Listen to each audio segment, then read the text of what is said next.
Hello out there in the listening world. I am Josh. And I'm Marichen. It's been a while, but we're back. Yeah, I know. A long time. A lot has happened. It has.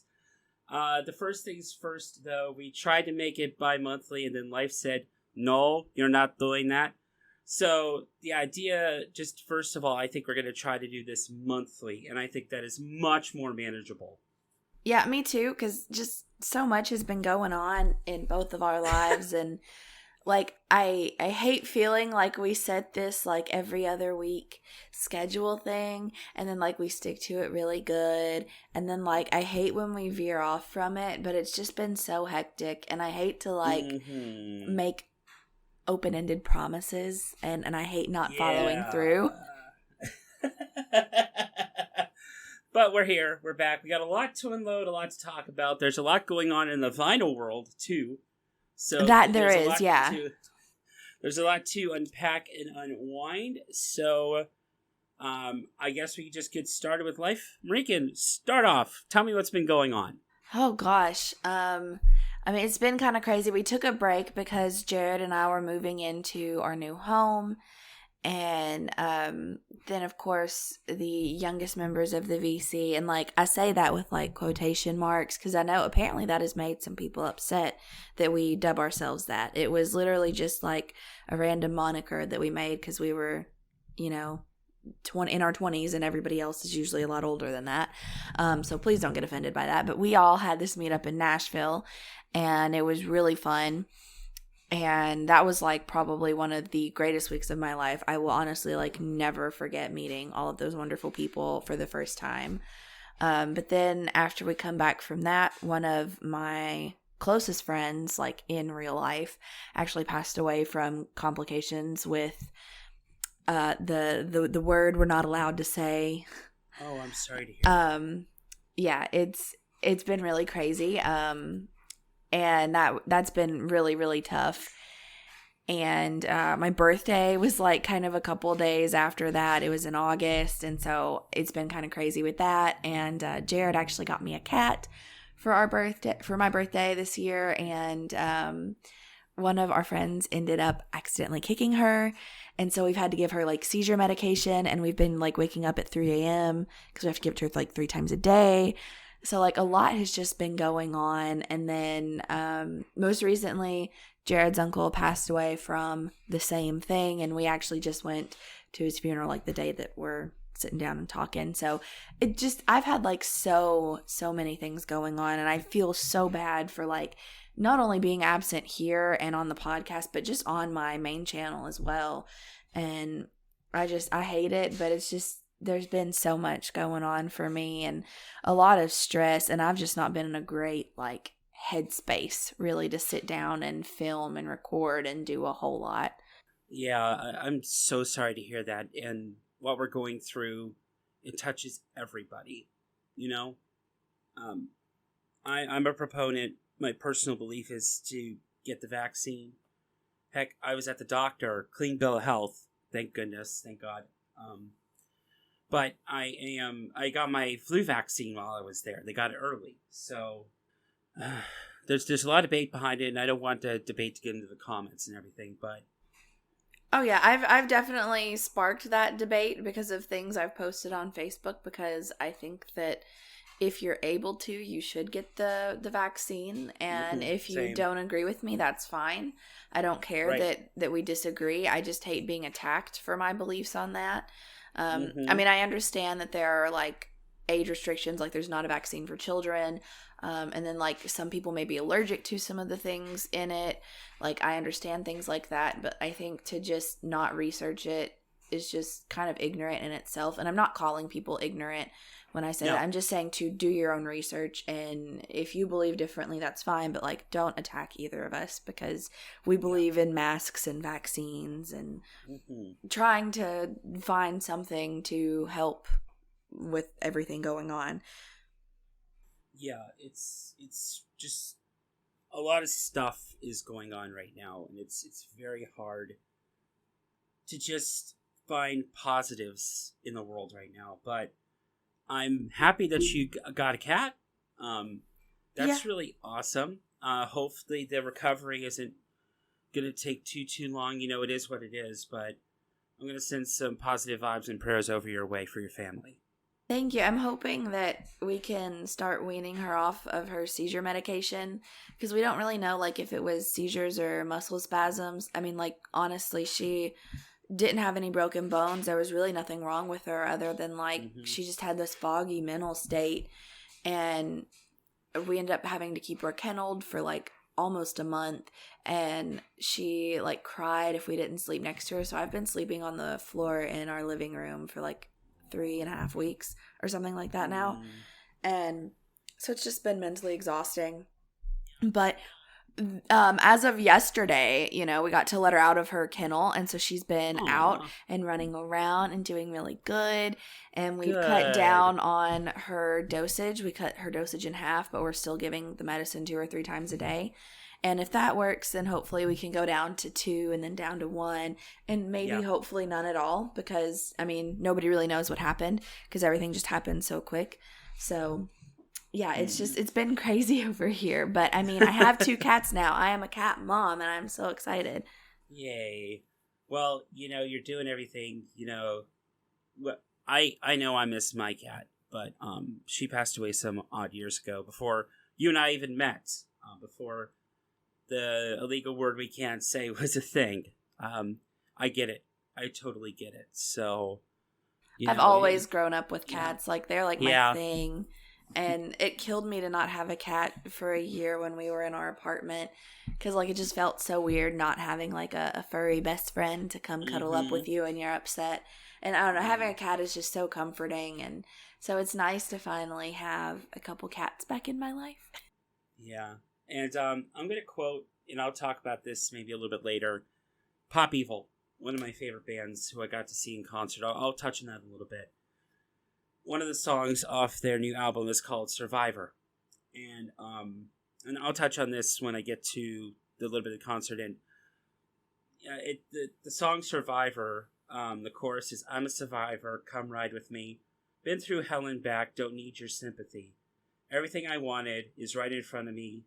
I'm a survivor, come ride with me." So it's been a crazy, chaotic 2 months for me too, but you're surviving, and that's the best thing you can do. Take it moment by moment, good and bad, and you're still here.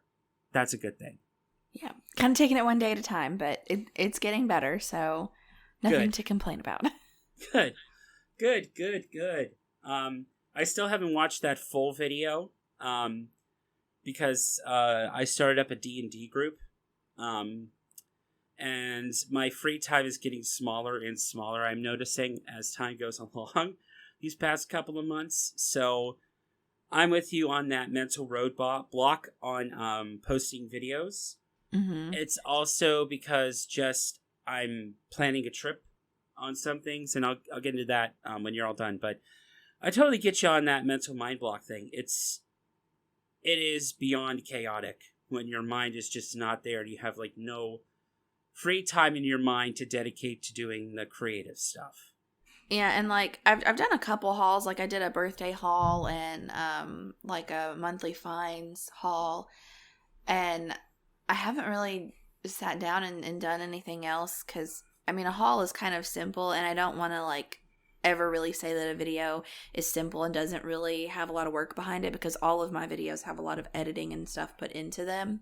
But filming a haul just isn't, like, as draining as filming, like, a review video or some of my other videos that I would normally do on my channel, like ranking videos and things like that. It doesn't take as much mental power, because you can literally just pull out the album that you bought and show it and talk about it.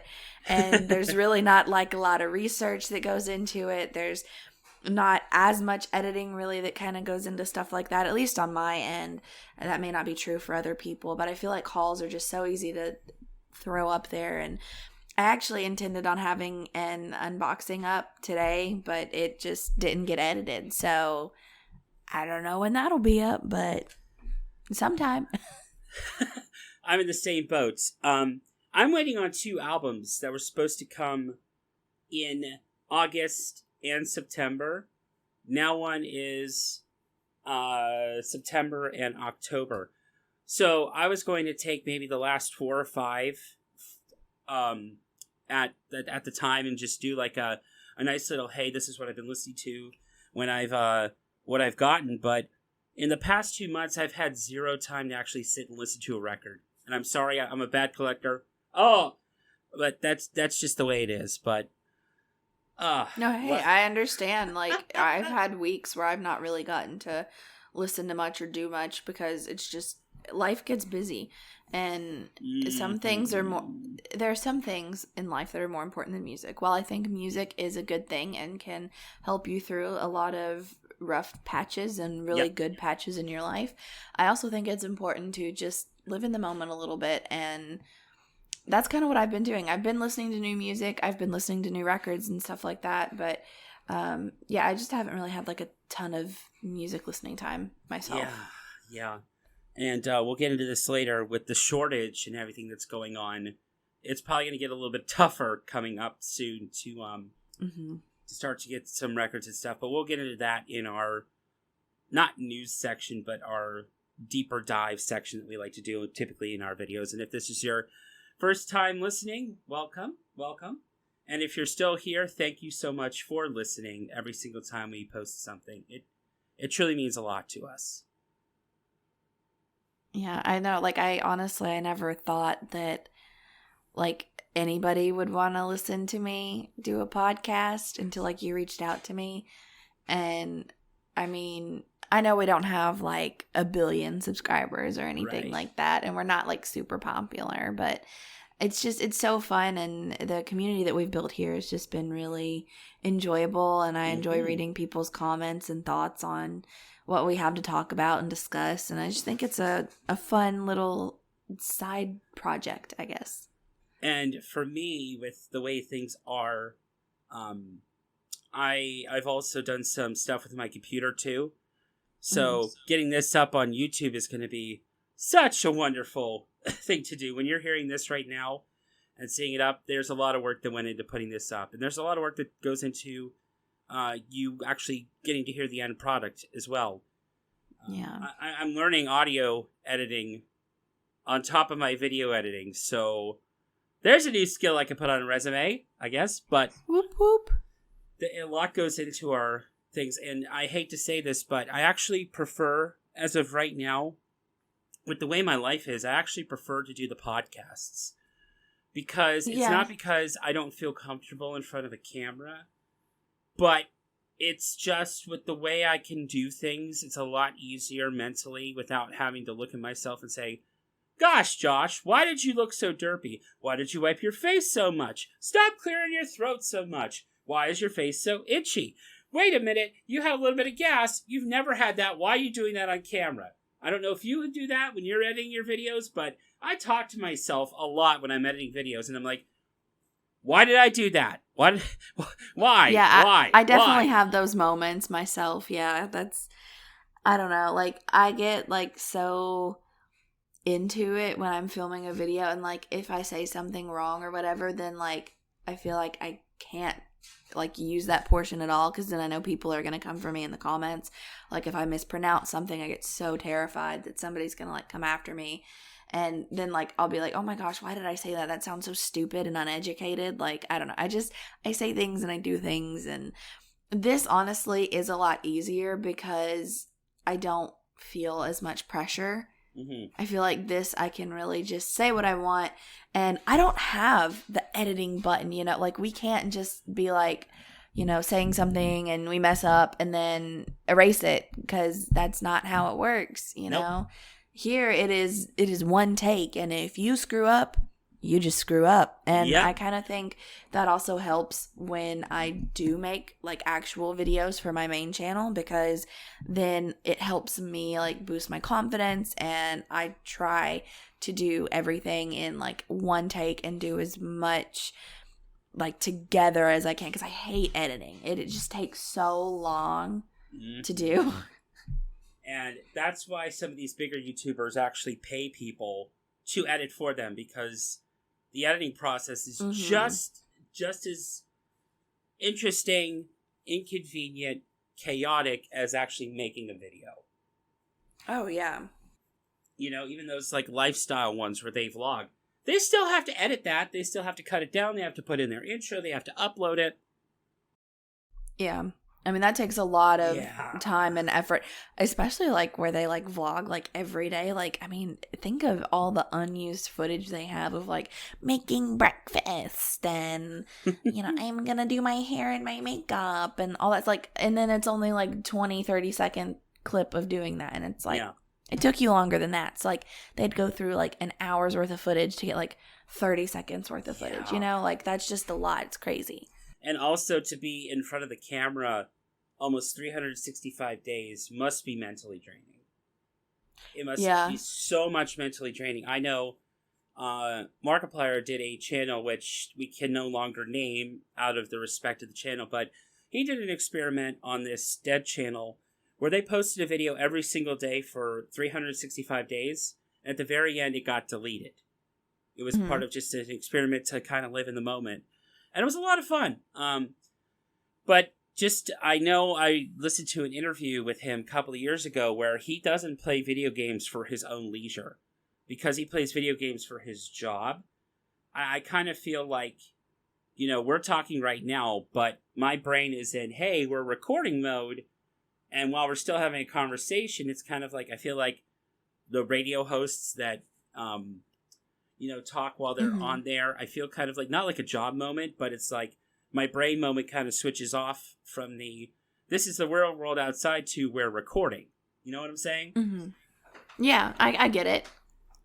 It's kind of like I remember listening to, what was it, Regis and Kelly, when they were talking about, him after he passed. And a lot of the time, Kelly would tell him something, about life that's going on. He'd be like, wait, save it for the live show. Save it for the live show. You know what I'm saying? Like, it's like that separation, but you and I just talk to talk. So it's kind of like just that duality of the brain. I don't know. Yeah, no, it's fun and relaxing to like talk to somebody too. Because like when I'm filming a video by myself, I feel like pressured to think of things. And like if I forget something, I'm like, I should have said blah, blah, blah. But like when you're talking to someone, there's not like as much pressure on yourself, because then it's like I'm sharing like the spotlight per se with you, we're going back and forth here, and it's not just like one person. You're not focused on just one thing. You're focused on a couple different things. So do you have anything else to add for life chaos before I go into what I've been up to?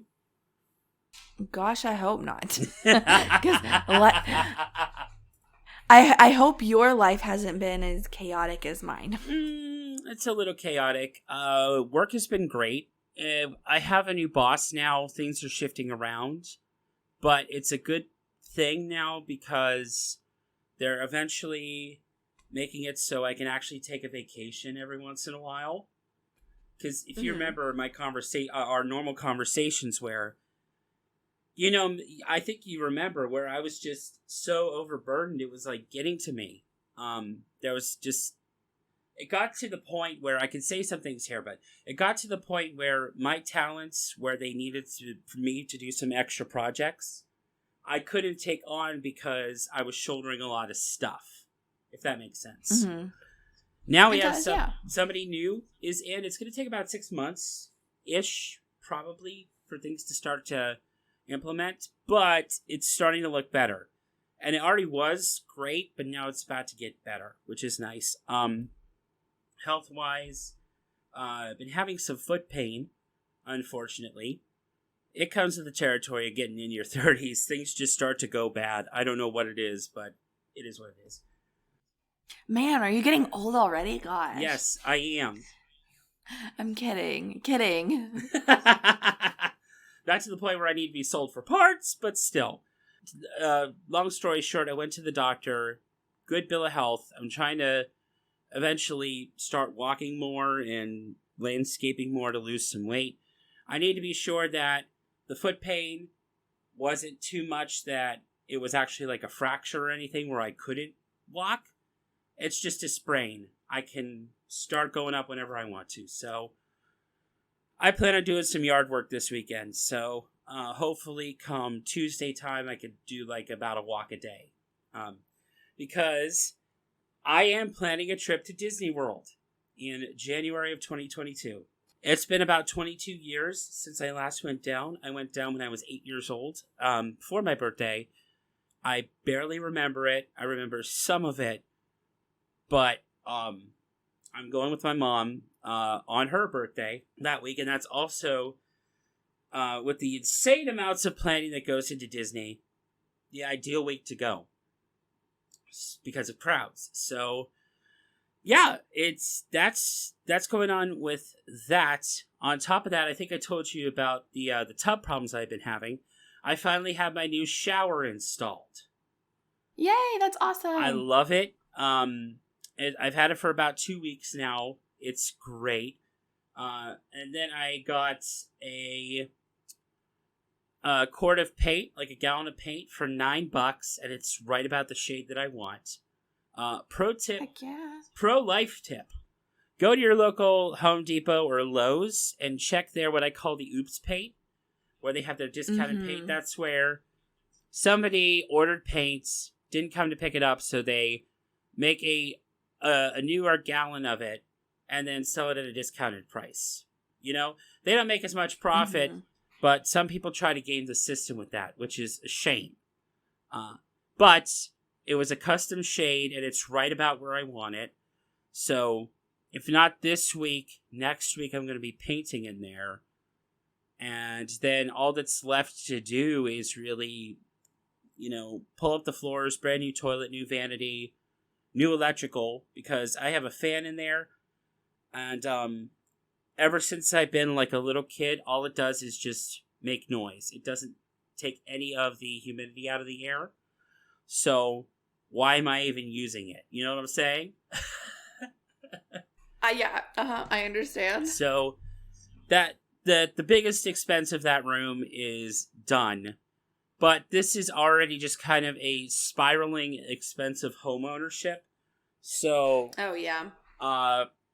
last year, at the beginning, before there was even the pandemic, I had a mouse, rat, and snake problem in my attic. $5,000 for blown insulation. Then I had to get a new HVAC system. Ouch. Yeah. Then I put in insulation above my garage. Then I had to get a new bathroom. I've been neglecting my house because of finances, and I'm actually able to afford things now. Knock on wood. Here. My desk is wood. I have a glass table, but I have a wooden tray underneath it for keyboard. But I guess this is just God or anything saying, fix your dang house. It's about time. I know you want to go do this and that, but fix your dang house. I'm going to do it in little pieces so it makes it less burdenish. But on top of that, the laundry list of things that need to be done around this house. A chimney cap needs to be done. I have carpenter bees. I had a carpenter bee problem for a very long time. So the wood trim around the house needs to be fixed. I changed my garage this was before I even bought the house. Well, really, the garage was turned into a room, essentially. So it's more square footage. But the person who put in the French doors did such a shoddy job that it literally got moisture underneath underneath the siding. So when it gets done, the whole siding has to be ripped off. The front of my house has to be essentially ripped off, redone, and then new stuff put in. Luckily, I can wait, but being a homeowner is very expensive, and on top of that, I need new fence, and I need to take care of my landscaping. And I'm also planning on extending my driveway, but we're doing it DIY style. So there's this what's called True Grid. And what you do is you dig a 2-inch hole right where you want to put it. You put a weed barrier down. You put this True Grid down. And then you put stones underneath it. Or they're little kind of holes that you can put stones in. And you could park an RV on top of it. People use this to extend their driveways all the time. And it's only a couple of $100. So And the reason I'm doing this is because my street likes to flood. Marichen, I think I've sent you photos of the flooding before. Have I sent you photos of that? You have. Yeah. So you know I have lakefront property, and with hurricane seasons getting crazier and crazier, I feel for everybody in Louisiana right now. And yeah, you got some rain from that, didn't you? Yeah, we got some heavy rain off of it here, but I mean nothing compared to anything. New York and Maryland having the tornadoes and just all that devastation down there. But yeah, it's getting a little crazier out there. So in order for us to be able to have our cars survive, we need to extend the driveway a little bit. And we just got a couple of quotes from some concrete people, and maybe just like a 3-4 foot triangle is close to $2,000 with concrete. Oh, wow. So that's why we're doing it ourselves. And if we like this, one side of my house where the yard is, it likes to flood. Mm-hmm. Not flood, but it doesn't dry. It's just moss. Yeah. It's literally trees, because I have a forest behind my house. It's trees, moss, and weeds. So what I'm going to do is I'm going to rip out everything over there, put down the tarp, other than the termite stuff that I have there. I might have like one little strip. But I might put down the tarp, or just do the stones around it. Put down the tarp and put that stuff down just so everything drains down there. And I don't even have to worry about cutting back there. This winter I plan on weed whacking. We have ivy that just like creeps. I plan on literally cutting that back and snuffing it out and finally like landscaping. Hey, yeah, it all comes in time, honestly. Like, you don't get everything done at once, and I've definitely learned that. Like, there are a billion projects I want to do around the house that Jared and I bought, but it just, we don't have the money for it all right away, and it takes time, especially like since we're planning on doing a lot of this stuff ourselves, because I would hate to pay people to do things that I could do. But it's just finding the time to do it, finding the money, and all that kind of fun stuff. So it all takes time, and it'll all get done. And, you know, you got to work through things. And then there's always going to be something to fix with the house, because it seems like there's always something going on, at least around my house. I just, reminder, if you have not changed your air filter for your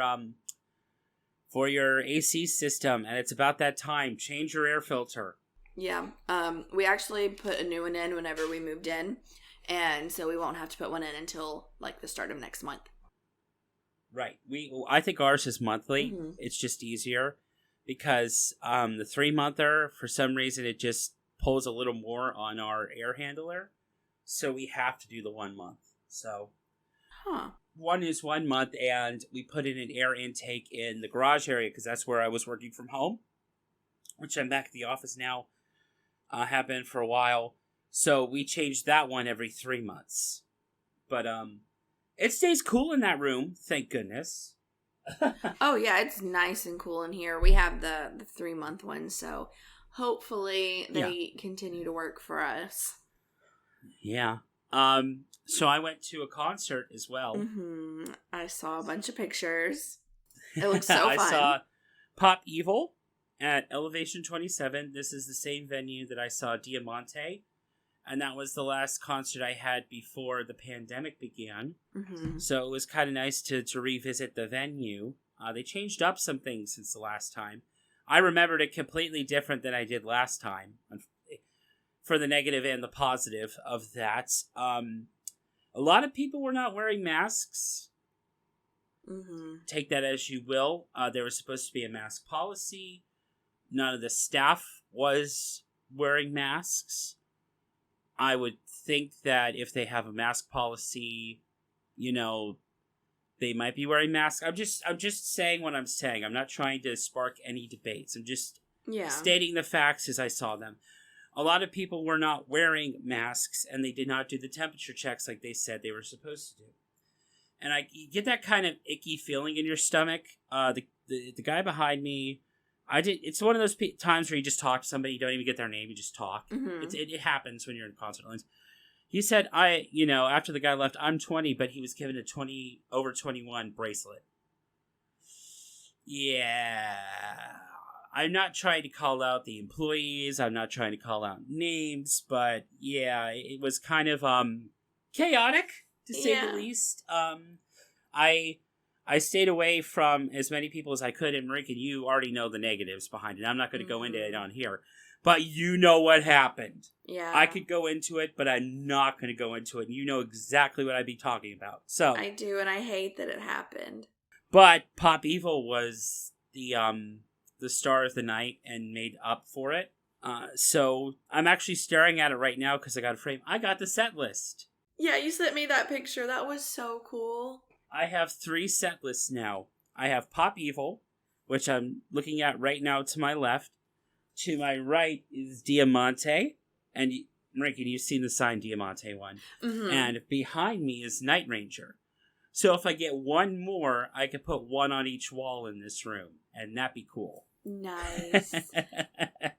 So they played Deal with the Devil, Let the Chaos Reign, Torn to Pieces, Survivor, Work, 155 with bonus guest, and I'll get into that in just a moment. Footsteps. Lee took a break for one song and let one of the other guys from one of the opening bands come and sing For Whom the Bell Tolls, and that was fun. Like, nobody was expecting it. It was one of those great kind of concert moments you don't expect. They played Be Legendary, Take It All, Breathe Again, and then it looks like there's a space for a quote-unquote encore. They stayed on stage the entire time. There was no, oh, we're going to go hide in the back, and y'all are going to cheer, and we're going to come back after like 30 seconds. No. They played Trenches, but they also brought out a song that Lee said they retired from playing, but they brought it back, and that's from their War of Angels album, and it's Monster You Made, because it's acoustic, and, you know, they're like, well, we've been getting a lot heavier in the past couple of albums, so we sometimes don't want to play the acoustic songs, but 155 is an acoustic song anyway. But they brought that out, which was really nice. It was just electric guitars, just that, and Lee singing. It was great. And then they played Waking Lions. And Trenches was, for the past bunch of shows that I've seen them, the song to end on. But now I'm actually liking Waking Lions to be the last song, because that was off their self-titled album. And if you all remember listening to the Pretty Reckless, Kato was the one who produced that album for Pop Evil. So that one's a little bit closer to my heart, that song. So 155 is actually, other than Trenches, is my favorite Pop Evil song. Go figure, the acoustic song from the heavy band is my favorite. Go figure. Hey, we're allowed to have our favorites, you know? Exactly. Everyone's allowed. So, the bassist from Devour the Day, and I have my vinyl with me. I want to be sure that I credit everybody correctly, but their longtime bassist departed the band. And, you know, so Joey Chicago, as he goes by, or Joey Chicago Wassler, he just goes by Joey Chicago, was playing there. And they said, yeah, so this guy over here, he plays bass for Devour the Day. And oh yeah, so speaking of Devour the Day, they brought out the lead singer of Devour the Day. And I love, yeah, if you've watched my channel, you know how much I love Devour the Day. Great band. If you haven't checked them out, you should totally check them out. They are worth your time. So the lead singer comes out during 155, and then every one of the singers who sang that night came out and sang Trenches. It was a great moment. And I think my favorite thing about that concert was just Lee talking to the crowd. Every time I've seen them, they've been on a festival, so they've only had time to play a handful, and I've only seen them headline like one time. Mm-hmm. So it was really nice just to have that extended amount of time just to hear Lee talk, and just everybody having a moment just to cool down in between songs and talk. those are some of my favorite shows because it's the in-between moments of songs that stick in my memory. Mm-hmm. Not that the songs don't. For example, Ricky, you know how much I talk about my last Pearl Jam show and how that's my number one concert? Well, it's because Eddie took the time to talk to the crowd, you know? Yeah. And it wasn't just oh, hi, we're not going to talk much. We want to play a bunch of music, but we'll be back. No. Eddie dedicated a song to a guy who got out of prison. He dedicated a song to a soldier. He dedicated a song to a teacher. He dedicated the song to the sister, Corinne, who is the sister of Chris from Into the Wild, who was in the show that night. He dedicated it to members of the military. He even, because everybody was doing so good and clapping so much, he sped up a song just to fuck with us. So, you know the song Lucan? Like how quick and, you know, that short song off of No Code? Uh-huh. He sped it up so much that he sounded like a barking dog. Hey, gotta do something fun at concerts. Yeah. It was great, but he basically called out everybody who was not wearing a mask. He said it politely, and it was kind of like a not backhanded, underhanded way or a passive-aggressive way, but he eloquently put his disappointment in the people that were there. Good. Because he had COVID, for those who don't know. Now, he's vaccinated. He felt fine after a while, but he got it. Mm-hmm. And it was just a comment on, you know, respecting what other people believe, but just basically saying, not how dare you, but kind of. You know what I'm saying? Yeah, I get it, because that's kind of how I feel. Like, I think everyone can have their own beliefs about it, but as long as you respect mine, I'll respect yours, you know? Like, don't come up bashing me, telling me, like, I'm a child abuser for thinking people should wear masks, and that, like, I don't care about anybody, and I'm just a big old hypocrite, yada, yada, yada. Yeah. I don't want to deal with that crap. Nope, and we're going to snuff it out right here. I wore 2 masks that night, just as an FYI. I extra protected, but what was really cool was they actually had tour shirts that were white. Do you know how rare that is? I don't, because nobody wears white, honestly. Like, I will get a black t-shirt 99% of the time. I like my big white t-shirts because I'm a big dude.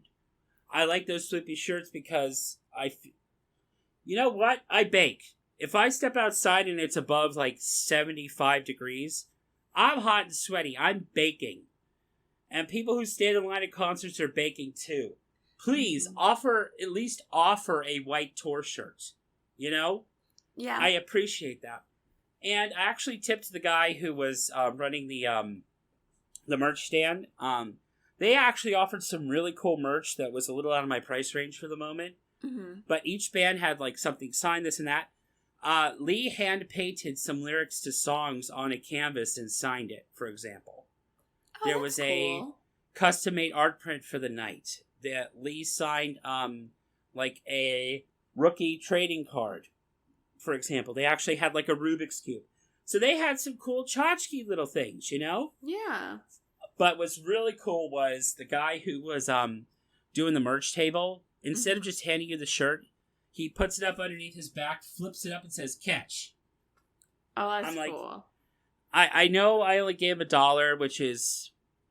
that shirts are like $30, but this is going into tipping territory. But I at least tipped him because it was a fun little service, you know? Yeah. Least I could do is give you $1 for that. You know, I didn't have any cash on me, so it was like I would have thrown cash, but that's here nor there. It was fun. Yeah. It was fun.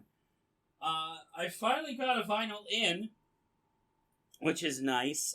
It's one of the records that I want to talk about, but it's probably the last record I'm going to buy for the year, other than maybe one at Black Friday Record Store Day if something cool comes out. But I got Disney to plan for. Everything else is kind of like, yeah, back burner until next year, you know? Yeah, I don't have a ton that I'm gonna probably buy for the rest of the year. I'm gonna try and really scale back. It is the new album from the synth pop group Churches. It's called Screen Violence, and I got the indie exclusive. Ooh.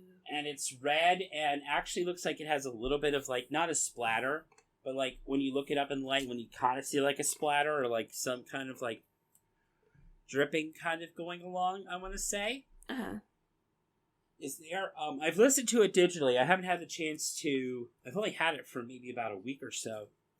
I haven't had the chance to clean it and listen to it, but the album is really good. Like, really, really, really good. I don't know what it is about the quarantine. Quarantine made some good music. Holy crap. I guess we can kind of, unless you have anything life more to say, we can kind of go into the music that's excited us this year. Because holy crap. Because holy crap, there's been a lot. Yeah, there's definitely been a lot of really good music to come out this year. I actually saw somebody on Instagram make a poll about, did 2020 or 2021 have better music? You know, obviously 2021 so far, because the year's not over. But a lot of people said 2020 had better music. And if you think 2020 had better new releases than what's been put out this year, I think you're wrong, honestly. Like, there have been so many good albums come out this year. Not that there wasn't anything good to come out last year. There was some good stuff. Oh, there was some really good stuff. I feel like this year there was so much just more creative albums that just got put out. Like, I don't know. It's just everything to me just seems to be more creative, more inspired, more meaningful to the artist. I've enjoyed so many albums this year. And I don't have a ton left. I think there's maybe 2 or 3 more albums I'm looking forward to, unless something gets announced between here and the end of the year. But yeah, I've pretty much heard every album that I'm really excited for this year. And you got me into one. I've only listened to the first song after we're all done, and tomorrow when I have some time, because today was chaotic and crazy. Mom's boyfriend was over. We went out and did some stuff. But one of the ones that you had suggested for me that I liked right from the get-go, I'm really excited to hear more from that album. I'm excited for you too. I think I know which one you're talking about, so I'm really excited. Yes, Umbra by Grayscale is fantastic. If you like pop punk and you've never listened to Grayscale, you really should, because they're amazing, and every album they put out seems to be better than their previous. I loved their last album, Ne La Vita, and I thought it was just so amazing, so well done, and I honestly did not know how they were going to top it, but then when they released Umbra, it just like blew my mind away. Just gone completely. I love it. I have Apple Music. I'm adding it and downloading it to make sure I remind myself. Yeah, you will love it, hands down. Like, if you don't love it, I will 100% apologize. But I think it is something that you will absolutely love. Yeah. Just to list off a couple. I'll list off a couple. You list off a couple. There's, probably what's going to be my, Marichen, what probably is going to be my number one for the year. I do. But I've said this, and I've said this multiple times. There are so many good albums that each album that is put into my top for the year would have been an album of the year in a dud year. Mm-hmm.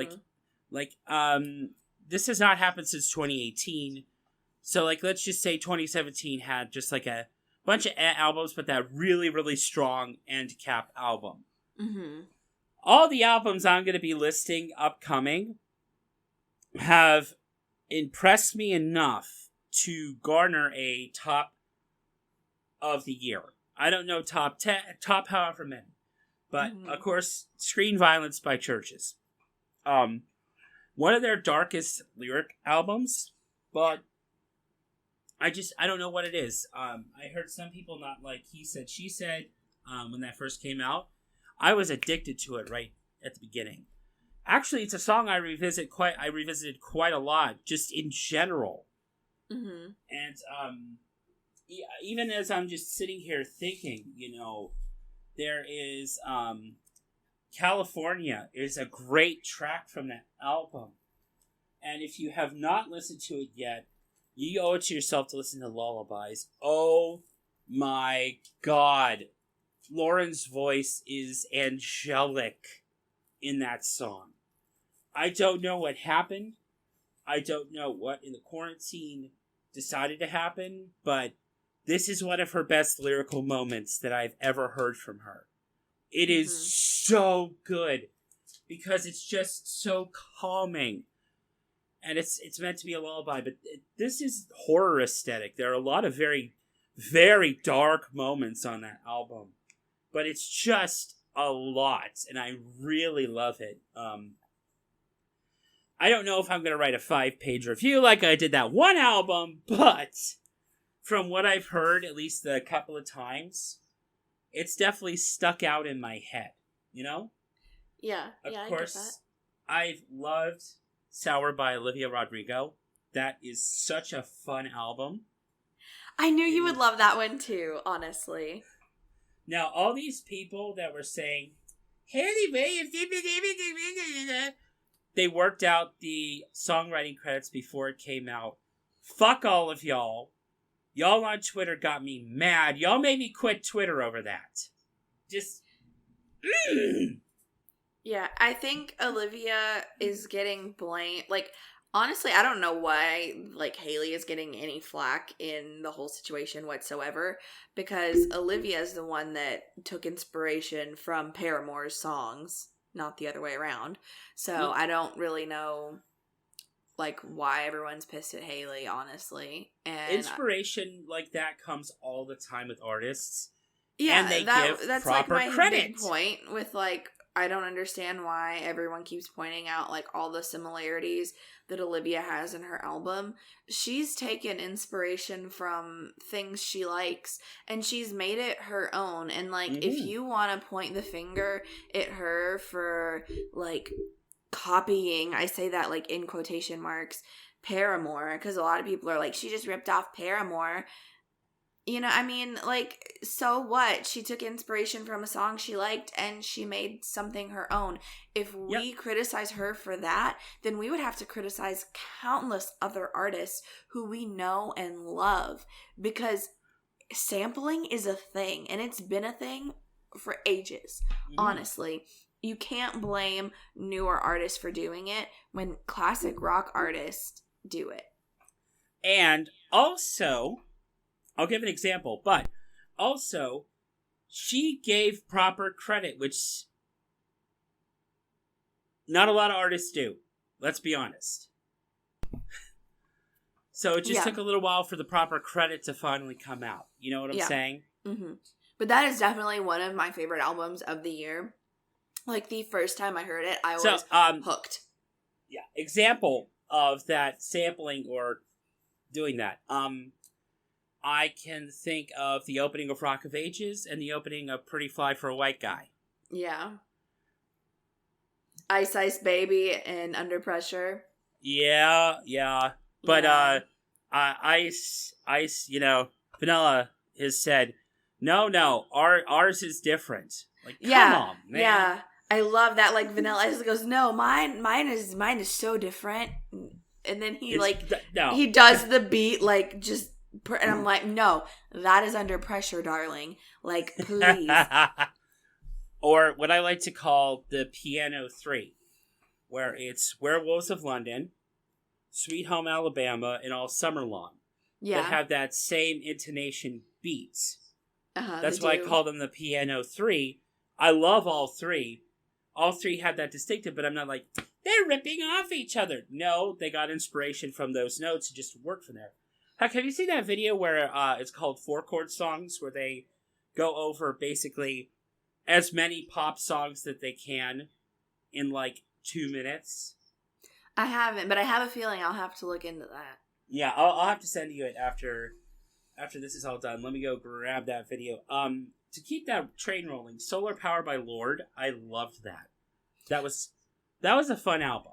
I was surprised. I really liked it too. I went and listened to it, and I was surprised. Yeah, it was so chill.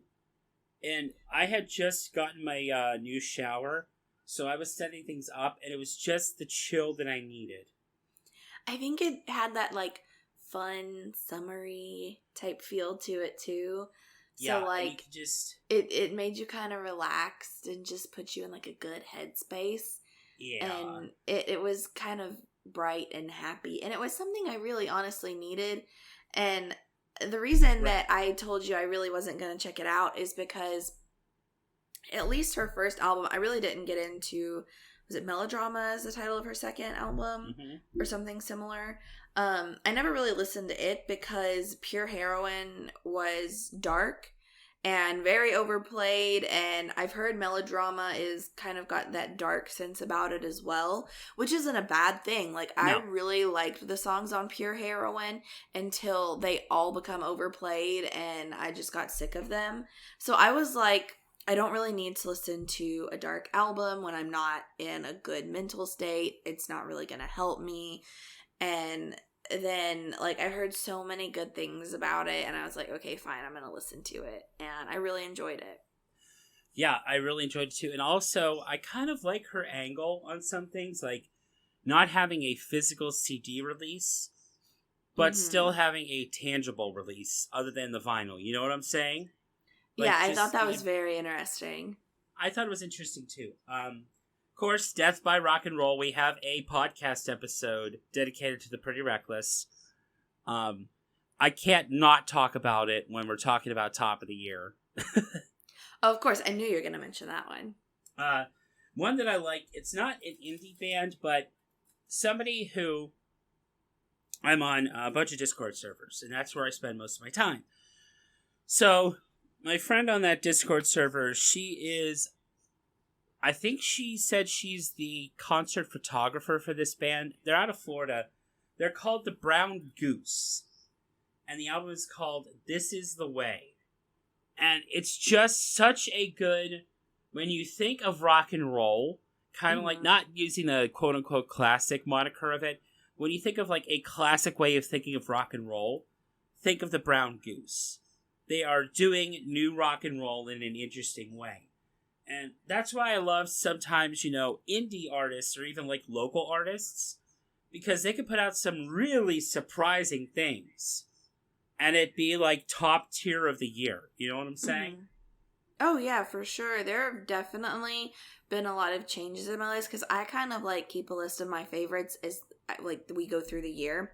That way, like, I really kind of know my feelings on an album. And obviously, like, I can move albums around. Like, if I think one album is better than the other, whatever, I can switch it and move it, whatever. But I really like to kind of keep that because then I really, like, can see what I've been listening to and what I've been loving. Yeah. And I love hearing, like, things that I never heard before. Because, like, there are some things in my top list at the moment that, like, I didn't think would be there. Right. And I'll go over one more, and then I'd like you to say a couple. Mammoth WVH. Yes! Oh my gosh, that album is amazing. Other than Death by Rock and Roll, I think that is my most played album of the year. If I'm being completely honest. And it is such a good one. Don't Back Down is great. Mammoth is just such an uplifting, great song. Mr. Ed is amazing. Think It Over is so great. There is not this is all killer, no filler. Yeah, there's not a disappointing song on the album. I literally loved every song. Yeah. I'll say one more. Despite what I used to think of the song Work, which I've softened up now from Pop Evil after hearing it live, I really liked Versatile. I really did. I really dug it. There's a couple more I have to scroll through because I have to go through my list here on my phone. Do you have a couple that you'd like to shout out? Oh gosh, there are so many. There's Grayscale. I know we've mentioned a couple. Let's see. Let me pull up my list. Yeah. I need to finish Nowhere Generation by Rise Against, but I've liked what I've heard so far. Let's see. So a good kind of gospel album was Carrie Underwood's My Savior. I know that like we talk a lot about, like pop punk and classic rock and things like that. But if you are into gospel music at all, I think you would really enjoy My Savior. She took a lot of classic hymns that I grew up with in church, and I think she just really done a good job with them. She didn't try and make them flashy. She just sang them. Like, I'm gonna compare something. Like, in the South, NASCAR is very popular. I don't know if that's everywhere, but there will be people who sing the national anthem and will try and show off and end up fucking up our anthem. And I hate that. Like, I get you're a talented singer, but sing the anthem the way it's supposed to be sang, you know? Don't add all this shit to it that's not there. I feel like with gospel hymns, people can do that too. They can add stuff that's not there and make it sound just awful. But what I really like is that Carrie just did what we all know. Like, she just sang it from the hymn. She didn't do anything fancy. And, I mean, her voice is great. No matter if you love country music or not, she's got a good voice. And I think it just is very touching. I almost cried when listening to this because of how touching her voice really is. And she's an American Idol for a reason. Yeah, honestly. I mean, come on. Ides of March by Miles Kennedy was really good. I'm very excited for Jerry Cantrell's solo album. And just to go off of what you were saying earlier, with the anthem and everything, this isn't like Phantom of the Opera where you can play around with the aria. You know, there's a time and a place to play with voices and stuff. You know? Yeah, 100% agree. I can plug a couple of songs that I liked. Tired by Cami Patton was fun to listen to. And 18 by Lisa Heller. And it's not just because I'm part of her street team, but you should totally go listen to her music. It's awesome. I really have been digging Medicine at Midnight by the Foo Fighters. I was kind of disappointed by that album. Every time Waiting on a War comes up, it's stuck in my head right now. Mm-hmm. I don't think it's a bad album by any means. Like, there are so many Foo Fighters fans who are like, this album fucking sucks. Oh my god. But, I mean, do I love it? Not as much as I love some of their other material, but I definitely don't hate it. I've come back to it. Yeah. And there are some songs on there that remind me of the, like, early, like, classic Foo Fighters sound that I really love. But there are also some songs on there where they experiment, and I think it's a good album overall. Yeah, I mean, it's a good mixed bag, honestly. Yeah, and it's better than some of, like, the worst albums that I've heard. You know what I'm saying? Oh, yeah. I mean, it is better than some of the albums I've listened to, like, this year. And, I mean, this album, like, if you take a mediocre band that put this album out, it could be their best album easily. So, I mean, like, a weak album for a band like the Foo Fighters could be somebody's best. Just being honest. Yeah. Flowers for Vases, Decansos by Hayley Williams. We have to mention Hayley here on the show. We can't not. Why would we not? Exactly. Have about two more to mention. We talked about Diamante earlier. American Dream. She's been dropping basically most of it through 2020. And there's just some really just banger songs on there. American Dream is just so awesome. Wake Up Call is really, really good. Hopeless is good. She recorded Iris with Ben from Baking Benjamin just before the pandemic had started. It's really good. One of my favorites on there that you actually didn't mention was Unlovable. I love that song. That was such a good song. Yeah, and of course, you know, I've met her a couple of times. She's a wonderful person. Heck, I even have Dre's guitar pick. You know how crazy, insane of a guitar player King Dre is? He did Cliffs of Dover blindfolded. You know that song by Eric Johnson? That guitar instrumental song? He missed all but I think like 3 notes. and did it blindfolded. Oh, gosh. He is talented. Wow. Like, he, in my opinion, is one of the best guitarists out there. And Diamante is just starting to get through the breakthrough. Mm-hmm. I hope he gets the recognition he deserves because he is one of the greats. He is honestly, it was so really good. Yeah, I hadn't listened to anything she'd done until you were talking about the album, and I really enjoyed Death by Rock and Roll, and so I was like, you know what? I'm going to listen to this one too. And I really loved that album too. I think it is one of the better ones that's come out this year. Yeah. And of course, I'm going to, last but not least, Cry Forever by Amy Shark. I can't not talk about Amy Shark. I love Amy Shark so much. This was one of the last albums I got before I knew I was going on my trip. And I was actually going to cry forever if I didn't get this album on vinyl. I'm sorry for the pun. But come on. It's just such a chill album. She knows how to... It's pop, but she knows how to do... It's indie pop. So it's not... I hate the genre pop in general, because pop means popular, which means right now is mostly hip-hop and that wheelhouse that I don't necessarily gel with. So how do you recognize a genre that is more, not sugary, but we describe us who listen to it on Needles and Grooves as Pop-Tarts. It's just a funny little term where you talk about that. But more of like a more instrumental, vocal-based, I guess, way of thinking. And then she takes it and puts the negative spin on it. Not in a bad way, but just the way she sings, it's so calming. I'm sitting here looking at this and just listening to it, and it's just calming, you know? She did a song with Keith Urban called Love Songs Ain't For Us. And she was talking about, in an interview, how her and her significant other, she didn't know how to write their song.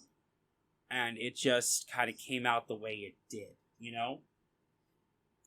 And then, of course, nice. The self-titled song, Amy Shark, where she talks about all the sacrifices she made to get where she is and why this is her passion. And you could just hear the pain in her voice about missing people's birthdays and weddings to be really just in this and be passionate about it. Because I watched a couple of YouTube videos about the making of this. And she said, I do not put out anything unless I put my 100% in there. And, you know, some people, they say that and it doesn't show.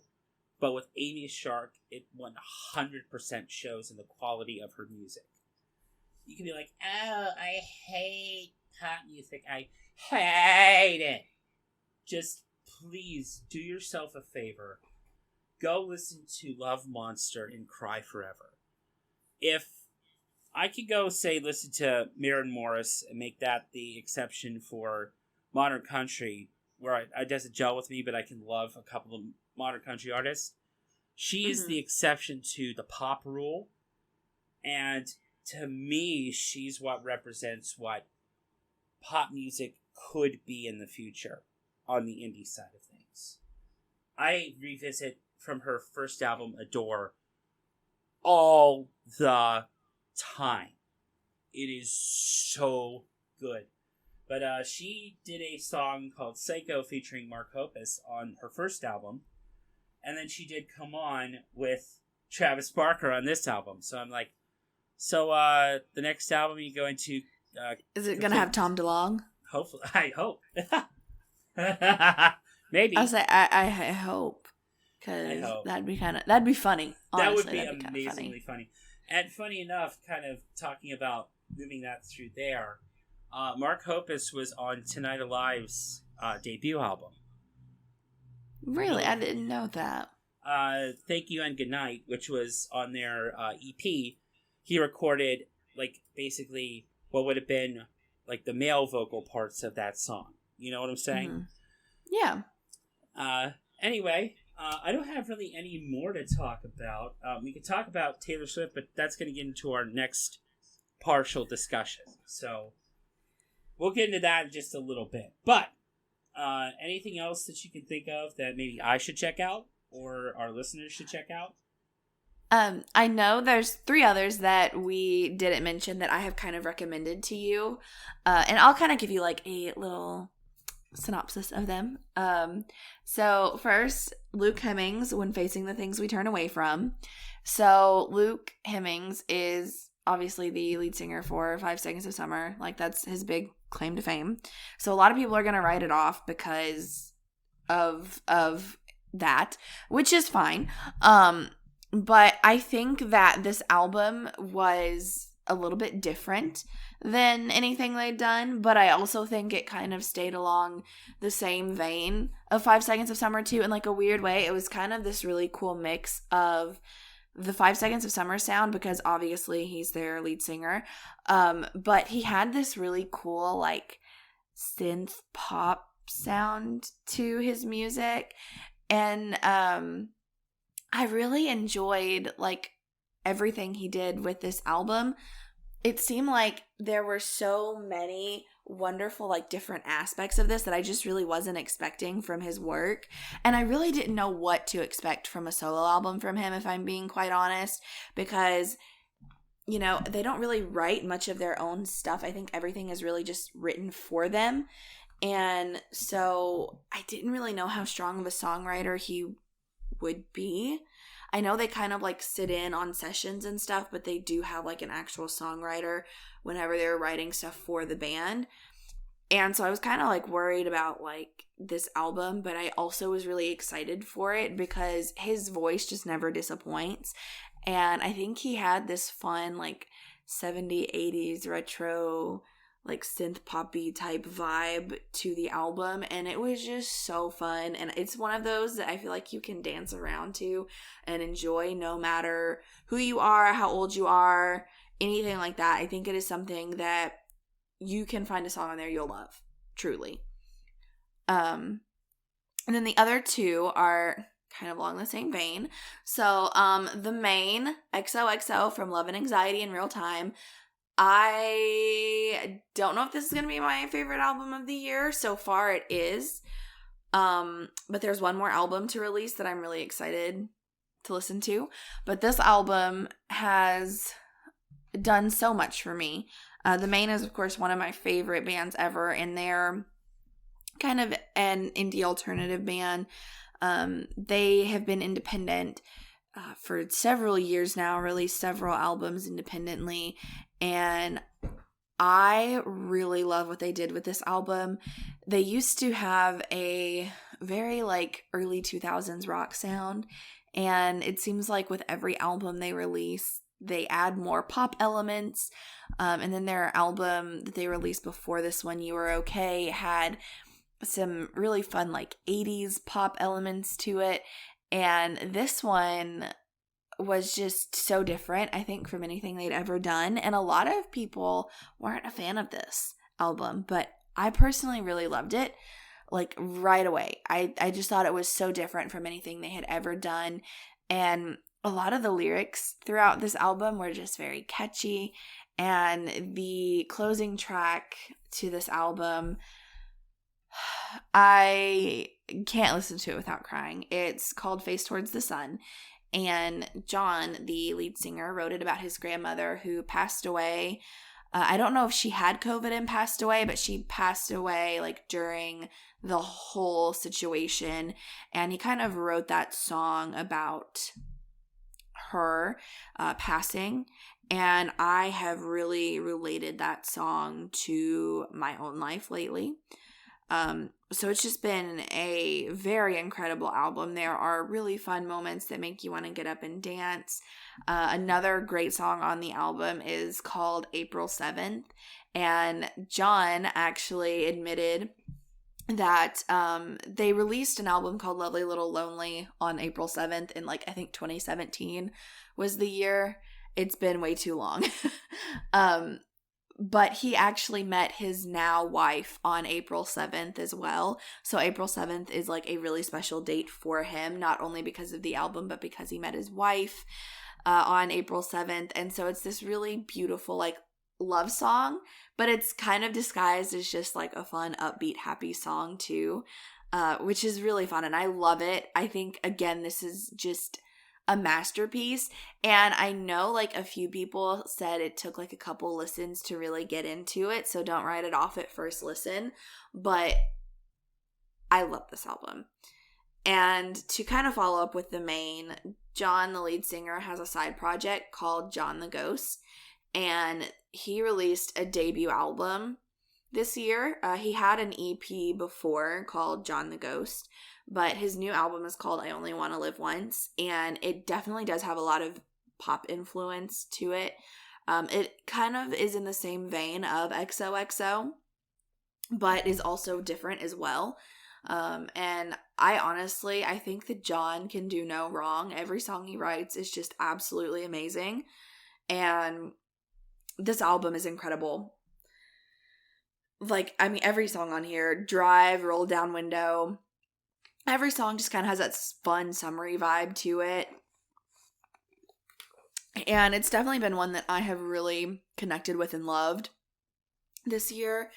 And aside from that, excuse me, the only other album I'm really excited for this year is Roger Taylor's new album, Outsider. And it comes out in October.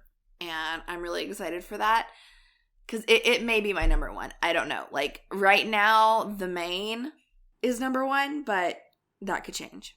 Yeah. So Iron Maiden just put out a new album. I was downloading it as you were telling me about things. I'm like, because I have Apple Music now, add to library, download, add to library, download, add to library, download, so I can listen to it. Yes, definitely. Yeah, there's a lot of stuff that's been going on, but we're gonna now, I guess, shift to not really more of an is what it is rather than it being negative. So you all should check out all those artists that we mentioned. Totally, they deserve your time. All good stuff. Taylor Swift has gone on and she has re-recorded Fearless and now Red. I pre-ordered the Fearless 3-disc vinyl that cost $50 after shipping, and now she's repressing Red, and then also Hayley Williams is doing Flowers for Vases. I can't keep buying ladies. I cannot keep buying all these albums. Yes, you can. Yes, you can. Well, then I gotta cancel Disney. Okay, do it. Do it for Taylor. Do it for Hayley. It's been 22 years since I went to Disney World. Who cares? It can wait. It can wait another year. No, I'm kidding. I'm totally kidding. It might have to with some of the things that are going around right now. So I'm flexible. And if it ends up that way, then I'll go buy them. Then you gotta go broke and buy all the T Swift and all the Hayley stuff. Yes, and then the thought was maybe this year, until this had happened, maybe buying all the albums that were going to be on my top of the year just so I could have them. But now I'm just like, I don't feel like buying anything right now. Is that weird? That's not weird. Not really. No. Because it's kind of like priorities. Like, there are albums that I still really want to buy, but obviously I have like a lot of vet bills right now. And things like, and that's more important to get that paid off and not have that debt overshadowing me. Yeah. And I've definitely bought more than I probably should lately anyway. So like, I think that in the next couple months, I'm really going to kind of step back and maybe only really buy the things that like I really, really want to have. Yeah. And of course, when the Record Store Day list releases, we will have an episode, of course. I may not buy as much on Black Friday. I never really do, but I don't know. Like, I'll still go, probably just to support my local store. Yep. But I may be like you. I may only buy like 1 or 2 things.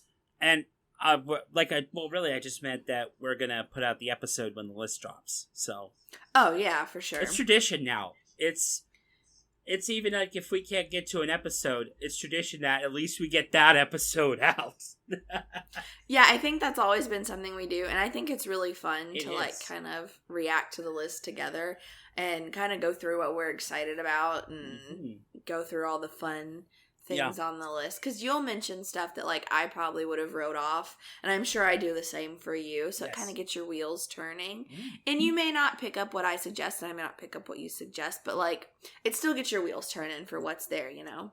One last thing that I was thinking of, I slicked my computer recently, so I've been playing video games and stuff. That's where my priorities have been. So the Diablo 2 remaster is coming out. I'm really excited. We're actually planning on that weekend maybe doing like a group of us playing, because I have so many fond memories of playing that game and having people over and staying up all night to play that game. So that's an exception I'm going to make. There's like maybe 2 or 3 video games I want around for Christmas time, but that's about it. I'm trying to scale back. I'm actually going to buy myself a camera for Disney. And if it actually takes some nice videos, I might end up using that for my YouTube channel and stop using my phone. Which would be great, because then I could use my phone for notes. Yeah, there you go. The arm that I'm looking at that holds my stuff, I could literally just have it over just a little bit, turned, because I got it from QVC, and basically you can put your phone or your tablet, it's basically stuck to your counter space, so you can actually have your phone floating and be like a freehand, or your tablet. So I'd be like, if I could find something where I could use a new software, and also where I can, not have to worry about using my phone's storage for that, that'd be great. Yeah, I hate filming on my phone. Like, I hardly ever do, but I am working on a video right now, and I'm filming a lot of it on my phone, and I'm really excited about it. It's gonna be kind of a long video, but a fun video, I feel like. I am going through my collection and re-cataloging and reorganizing a lot of things. And that's all I'm going to kind of give away, because I think it's a really cool idea, and I don't want to spoil the idea until you see the finished product. Yeah. I may tell you, like, after we get done recording. Yeah. But I will leave it a surprise for everybody. Yeah, there's some stuff I want to show you. I might turn on my camera after done recording, because we record on Discord. But I might turn my camera on, because there's a couple things I want to show you. But anyway, Taylor Swift re-recorded Fearless in Red. I am not ready for Red, because that came out at a really difficult time. I was going through college, and there's a song that just, even though I've never actually been in like a real relationship for a long period of time, I've had someone who's unfortunately essentially baited me and tried to make it like that, but stayed friends. It was very complicated. But her song All Too Well, even though I've never been in that situation, gets to my core. And it's one of the hardest songs that I can listen to. She's releasing a 10-minute version of it. I don't know if my tear ducts can handle that kind of pressure. Yes, they can. Yes, they can. No, I'm kidding. It's gonna be a hard song to listen to, I'm sure. What's going to be an even harder song is the re-release of her song Ronin, which was about a little boy who had a disease and died very young. And basically she wrote that song so all the proceeds could help a foundation basically in his honor, until Biggest Dickus decided to play around with her masters and didn't let her get the chance to buy it. So Biggest Dickus has the rights to that. So she... that's one thing I like about the re-recording, is that the money from the new recordings, and hopefully the new recordings get more successful than the old stuff, is that money gets channeled where it's supposed to get channeled. That's one thing I can say. But to make the long tangent come back to what I wanted to say, I received an email, and Marichen, you've read it, and it's very disheartening. And even my Scott Pilgrim vs. the World is delayed. But you hear that D word and you're like, oh no. So, let me pull up. Hi, Josh. We are reaching out regarding your order containing the Fearless Taylor Swift vinyl. Unfortunately, we've encountered delays as we work through our partners to keep everyone in our community safe, which is the number one thing. I'm not criticizing based on that. That is the most important thing. And also, they are being open and communicating. I shouldn't have to applaud that, honestly, but I'm glad that they are. Unfortunately, we've encountered delays, so your order is now expected to ship around October 1st. We're working hard to deliver your order to you as soon as safely possible, and the tracking information will be sent to you as your order ships. I actually get notifications on my phone when orders ship. I'll get, like, when the tracking number comes, I'll get a message. So I'll know when it ships, but the Scott Pilgrim vs. the World vinyl that I ordered from Limited Run is delayed, but they didn't say that it was delayed until they were forced to say it. Because they said, oh, well, if we know that it's going to be delayed, then we'll update our website. And they got called out on Twitter for it. Now is unfortunately a little bit of the negative portion of our program, unfortunately. There's some negatives out there, and it's okay to touch on them, but, you know. So, if you remember way back during, like, the beginning of the pandemic, when we were kind of first starting out our podcast, and back in the days when we sounded like potatoes, like, the sound quality was el horrible, and I apologize on that. We talked about a little thing called the Apollo Masters fire. We also touched on that fire that happened at Universal, where all the Masters were basically destroyed years ago. Just to recap, Apollo Masters was a factory that created one of the two factories in the world that created the lacquers that are needed in the vinyl record process. So, just in brief, unless you're doing direct metal mastering or you're doing a one-step like a MoeFi, just in general, the process is the music gets mastered for vinyl, whether it's via a digital source or an analog source. And then that gets lathe cut into a lacquer, a plastic lacquer. And then from there, it gets nickel plating on there, and it creates what's the mother. And then from there, they create the father, which is what's basically pressed.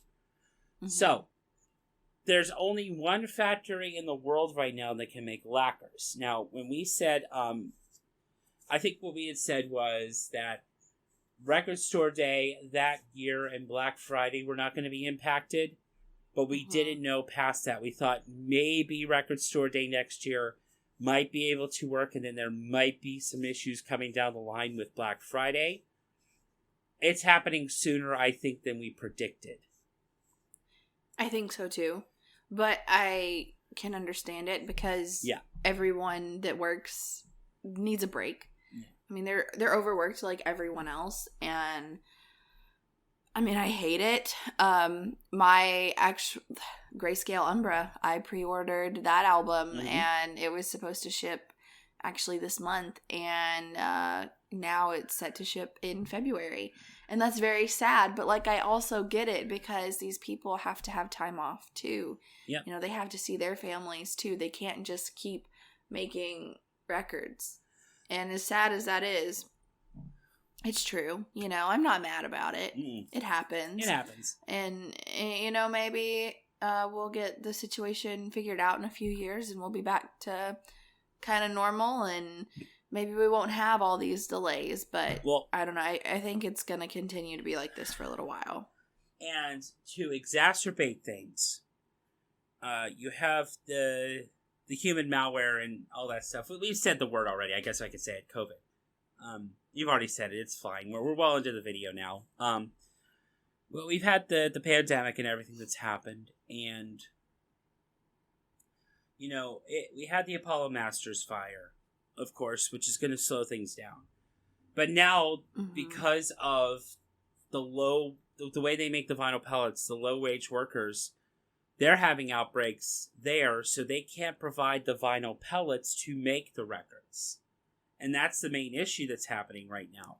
So if you have a bottleneck at the beginning portion and a bottleneck at the actual making of the item portion, things are halted. And also, I read an article, and Marichen, I think I sent you that article, where they were talking, mainly demand in the UK, but they were basically talking how major labels have a lot more buying power and are trying to push all these out, so indies cannot. Mm-hmm. Indies are not only not able to get things pressed, but it's delaying things out. They're trying to rush through to get this. Quality control is gone. That means customer satisfaction is down. Profits are down with that.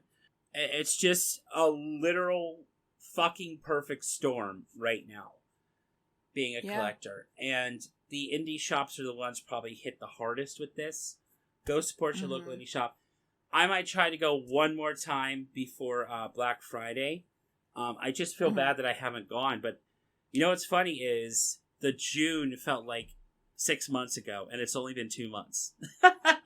Yeah, I know. It feels like it's been forever since Record Store Day happened, and it's not. In reality, it's not been that long. So, I don't mind that. I'm probably only going to go, 1 or 2 more times, and it's great to see everybody, but it's just it is what it is. But, so you have that issue going on.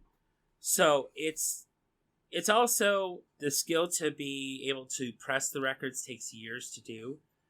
And some people who've done it are just ready to retire and not train the next group of people. Or they're just trying to make the presses happen and be more efficient. But there's also environmental standards we have to take into account too. Because this plastic, if it burns, can really damage the environment. So there's also things to take that into consideration. So it is literally the perfect storm. And I don't want to say blame the media or anything, but this air quote vinyl bubble may burst narrative is just, I think you and me, we've been such long-term collectors that we're going to ride this out no matter what. Even if all the pressing plants shut down, heaven forbid, right? And there's no more that are pressed. There's direct metal mastering. There's even lathe cutting. Lathe cutting might be the next wave that we have to deal with and do. Yeah. But let's just say, for all intents and purposes, there'll still be vinyl out there for us to buy and trade around with. There are things that are pressed all the time, and you're never going to own every single album and every single recording ever made. So, we'll be fine. We'll be fine. It's just we're dealing with a perfect headache, and if anything has taught me from the past year, it's to quell my expectations. And while I am disappointed, and I hate to say we called it to be like a, ha-ha, we called it type of deal. It's just, we did, though. Yeah, it's just a little sick to my stomach that we called it. You know what I'm saying? Yeah, I hate to say that we did, but, I think everyone kind of knew it would happen eventually. Yeah, it was meant to happen eventually. I would have hoped maybe 1 more year. A year feels like it was just last month. You know what I'm saying? It really does, honestly. This year has flown by. But also, the positive thing is, September 15th, I can book for my trip. So that's a good thing. Yeah, that's the next step. And then I'll talk to you about some other things after this, to the factors that are going into my trip and everything. But I'm really excited for that. But if you get a negative email like that things are delayed, just take it in stride, please. There are a lot of good people out there working their butts off. And it's just a chaotic world we're living in right now. And I'd hate to think if we had lived in the 1914 pandemic, they're probably going through the same feelings we were going through. It's just we live in a modern era where you and I can talk across the states and not even be in the same room, but it sounds like we're talking in the same room. Mm-hmm. It does, yeah. Can you imagine? I can't imagine being in a pandemic and not having what we have today. And understanding and the technology to be able to move forward and be healthier with all the medicine and everything that's coming out, you know? But, can you imagine if, a podcast got put onto a vinyl? How many records would need to be pressed for a podcast episode? Man, that'd be crazy. I think I worked it out for the 3 hours for the Pearl Jam. I think it worked out to 10 or 11 discs ish, maybe. Oh, wow. Not 10. It was at least like 10 sides, so like 5 or 6 discs. Wow. I do know, and I've heard this from YouTube, there are companies out there that will, if you send them the recording, they'll press it, but it's for your own personal use. That's gray area, really. But if I had to pick one and I was legally allowed to press it for my own personal use, it would be that concert. Yeah, I've seen a couple of those, and I've thought about kind of doing them, but I don't know. It seems kind of sketchy. Yeah, and it's a lot of money, too. It's kind of like buying another pressing of, what's that one from King Gizzard that everybody keeps repressing, but putting liquid in it and, like, glitter in it and, like, LED lights in it. Like, there's always so many variations you could do on the same album. Yeah, it needs to stop. And also, it makes me not want to listen to it. Yeah, there have been bands that have been kind of ruined because they press so many different variants of the albums and stuff. Just makes me not want to listen to it anymore. It makes me respect them for what they do and the creativity that they have, but it makes me not want to listen to it because it's like, you're clogging up the presses with this. You know that, right? Yup. I 100% agree. And I'm calling you out, Garth Brooks. Stupid Garth Brooks. I love his Fuck music, you. but you know my contention with that box set, right? I fucking hate that box set. Okay, do you know why I hate that? I don't use the word hate that often. Why I hate that box set. Do you want to hear why? Oh, I'm sure it's for some of the same reasons I have, but yeah. The 7 million copies or whatever the fuck he pressed. First of all, how is that limited edition? Second of all, it's not. You pressed more so you can put it out into the retailers. So it is beyond 1 million copies. So let's say, for all intents and purposes, each box has 5 records, right? Mm-hmm. If you buy all 3, that's 15 records, right? Let's say, yep. Okay, there were 1 million in pre-sales, right? Mm-hmm. That's 15 million records that had to be pressed in a year. 15 million! Not 1,000, not 100. 15 with 6 zeros behind it. Plus, you have to do the flex of if there's something wrong with it. Plus, you also have to do the flex of, for all of this, not the indie stores. The indie stores didn't get this. No. Cracker Barrel got it. Dollar General got it. Dollar fucking General. I don't understand. I know. There are times, actually, that you only paid $7 for it. I would be willing, if it was like $7, just to try it.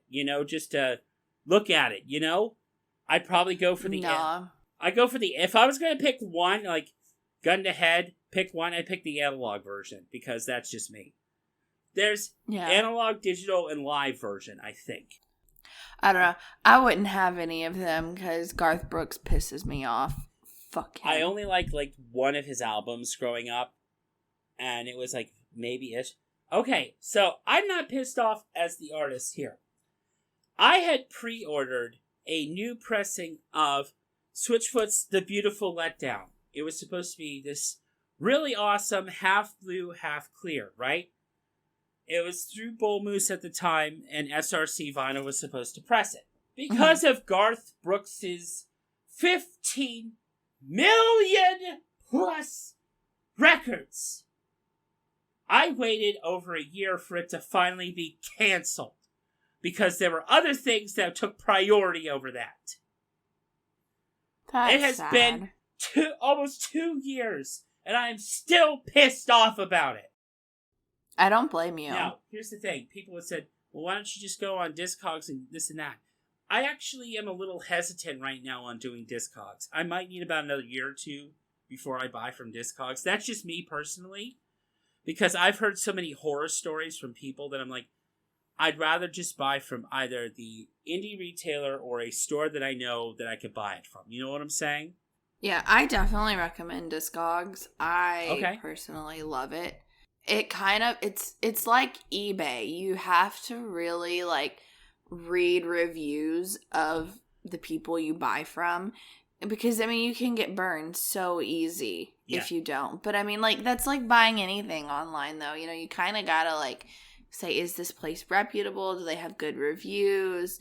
You know, how easy is it going to be to get my money back if it's not what it says it is? Yeah.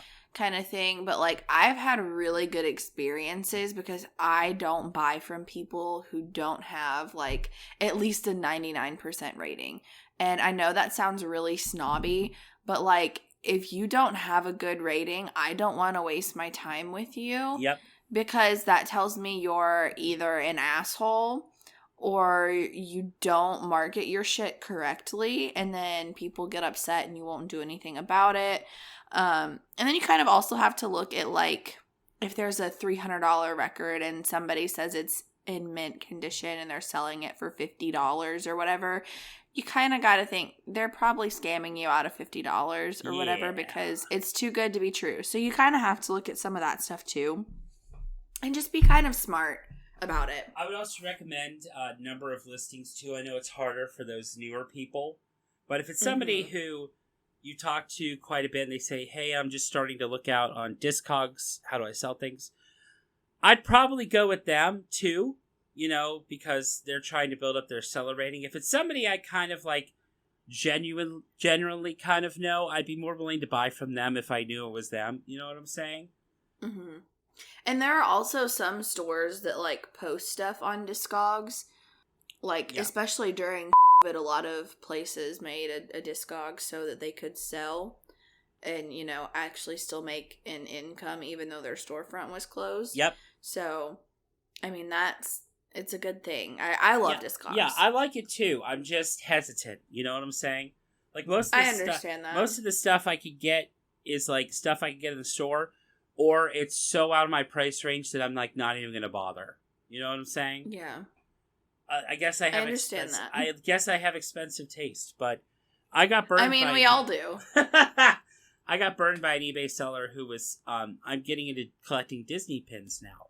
I'm not going to do the trading because a lot of the pins you can trade for, it's gotten so bad with fake pins that it's not even worth trying to do. The fun of pin trading has been ruined. So I was like, I didn't know that at the time, so I bought like a lot, and I made sure that I thought it wasn't going to be scalper pins, that I wasn't going to help out a scalper. I read the reviews, this and that.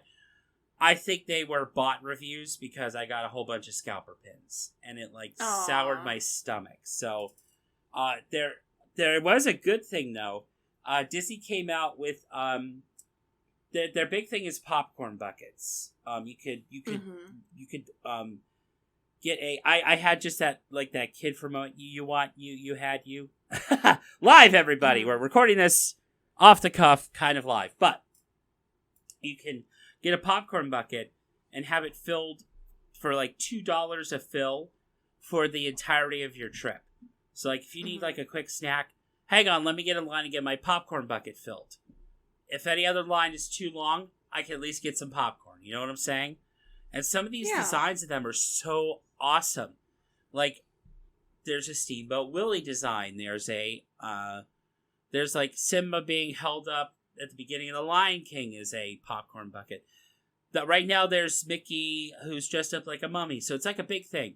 Well, I've started getting into it. You can shame me if you want. I have a pair of Crocs. I love my pair of Crocs. Especially because I've been having foot problems. My mom loves her Crocs. And as soon as she saw the popcorn Crocs, her eyes lit up. I had to buy it off of eBay for her. Just because it's for our trip. They are so cute. Hey, I don't personally like Crocs, but my sister-in-law's family loves Crocs. So, you know, if you ain't crockin', you ain't rockin'. Yeah, but there are people that are like, what are those? Yeah, I mean, it's not my style shoe, but, like, if somebody likes it, who the fuck cares?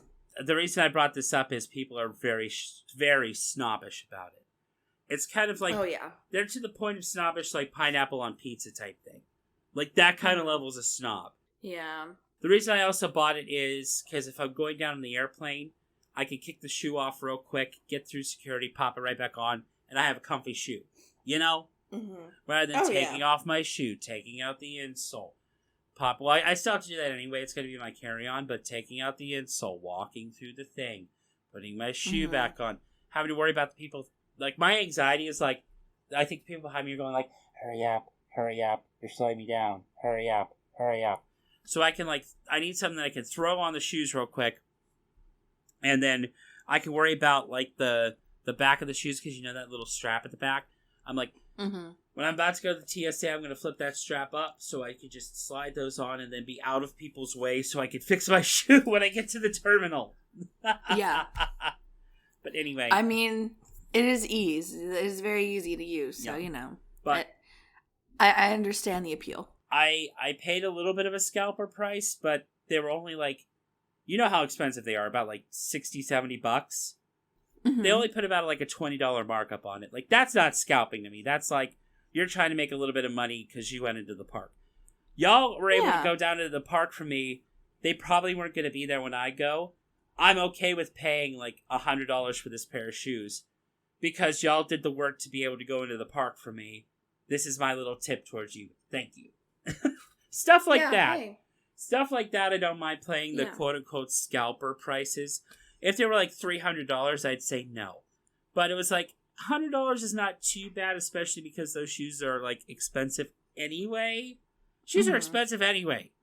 Like, you know how much a good pair of shoes costs? Like, ridiculous, yeah. But when you get that good pair of shoes and they fit just right and they're really good, that's something special. Yeah. I just did the Pacha meme, you know, from Emperor's New Groove.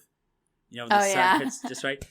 Speaking of that, Halloween is back at work, so I am planning out my Halloween costume, and I've been asking people, one, do you know The Emperor's New Groove? Oh, yes. I watched that movie a bajillion times when I was a kid. Do you think someone else who, because I'm thinking about being Pacha for Halloween, do you think somebody who hasn't seen the movie would understand who I was? Maybe. If I get the little Cusco llama and put him on my shoulder. Oh, yeah. Okay. If you do that, then, like, I guarantee, like, 99% of people would know who you were. Well, the last time we went to Halloween, I was Barf from Spaceballs. And a lot of people in the office hadn't seen Spaceballs, which surprised me. But Mel Brooks comedy isn't for everybody. But my costume was still good enough that it garnered enough votes. You know what I'm saying? Yeah, so, I gotcha. Pacha is so easy, and it used to be that was the day you could get extra for wearing jeans because we were at the office. We're a little more lax now, which is kind of cool, I guess, but I don't know how long that's going to be. But that was the day you got to wear jeans. So what I'm going to do is, that's actually the day that I can wear like a t-shirt and not have it be like logo. I'm going to wear, the plan is jeans and tennis shoes, because that's like one of the only days you can actually wear tennis shoes. Jeans and tennis shoes, and then I'm going to hand make, I'm going to go Giant Fabrics and hand make the poncho, because there's like a guide online with how much material you need, and I'm going to sew my own hat too. Because, I don't know, I think I talked to you about my struggles with hats. Have I talked to you about that? Yeah, you have before. So I'm going to have to measure my own head and cut my own hat, which will be fun. But I know how to sew, which is a good thing, so. There you go. I'm looking forward to it. DIY. Yeah. I go all out. One year I was Inspector Gadget. I think I sent you the photo of that. Another year I was Carl from Up. I think you've seen that. So when it comes to Halloween, I go all out. And yes, there's a prize involved. And have I won pretty much every time? Bet your ass I have. But I put a lot of effort in my costumes and a lot of thought into them. So it's like, well, I just thought, while I have conversations, I'd ask. So, yeah. I don't really have anything else to add. Do you have anything else to add? Not that I can think of. I think we've pretty much covered it all. So again, we're going to try, the keyword being try, to make this a monthly thing. So then that way, you at least are getting something from the both of us. Because you just heard about how long ago, what the hell's been going on in our life and our mental state to post stuff. So it's been 2 months, and I kind of feel bad because I liked posting, but maybe if I get this camera early, maybe I can post a little bit more. But I was waiting to do a nice haul video where I talked about things, because that Scott Pilgrim record is a holy grail to me. And I always love those videos where somebody actually acquires a grail and their face lights up and they talk about it. I was looking forward to having my moment with that.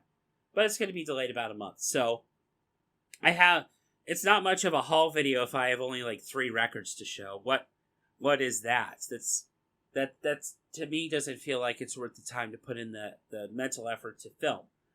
So I understand, yeah. And I know I have promises doing this and that, but it's life. Life just, it's life. Yeah, hey. Life gets busy. Yeah. Do you have any closing thoughts for our listeners? Just be kind to each other and just stay safe and, try and do your best and continue loving music. Yeah. I'd also like to dedicate this episode to all of our lost loved ones in the recent months. I also like to dedicate this to Steeler great Tunch Ilkin, who passed away from ALS. It was announced today as of the recording of this, so thinking about him and his family. I think there was someone in the wrestling world who took her own life. I don't remember the name, but just anybody who has passed in the interim in between episodes, I want to dedicate to them and their loved ones. If you're listening and you've lost someone close to you, you're not alone in your grief. Allow yourself to grieve in any possible way you can. And always just remember that we here at Collector's Confessional love you. You're the best person that you can be. Be the best that you can be. Because there's only one you. And don't let the negativity of the world right now dwindle your light. Your brain, we're all going through this collective hell together. But, you are loved. You are wanted.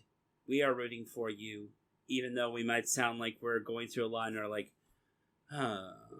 we're still rooting for you. We love you all so much, and thank you for checking out another episode. And until next time, take care, be well, stay safe, and you are loved.